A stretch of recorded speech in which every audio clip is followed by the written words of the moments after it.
How to download eFootball on Android. So hey everyone, welcome back to the channel. In this video we are going to be learning how we can get this eFootball game on our Android phone, so make sure to watch the video till the end. Now downloading and installing the eFootball game on our Android phone is fairly easy. First of all, I want you to simply open up settings and just ensure that you have enough storage left on your phone. Go to battery and device care, go to storage, make sure that you have at least over 5 to 10 gigabytes of free storage, because eFootball is a really heavy game. The game is only up to 4 to 5 gigabytes and the commentary over that is almost over 1 gigabyte, so you want to be aware of that. Now once you've made sure of that, then what you want to do is you simply want to open up your Google Play Store if you're on Android, right?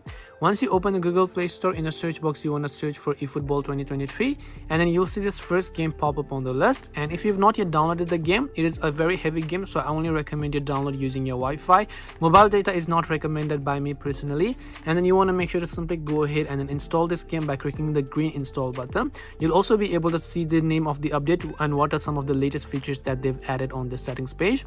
Once you've downloaded and installed the game after a couple of minutes, hopefully, then you can just start the play button here, and then you can begin playing the game right over here, and then you'll be able to download the commentaries and then log into your account and do much more things.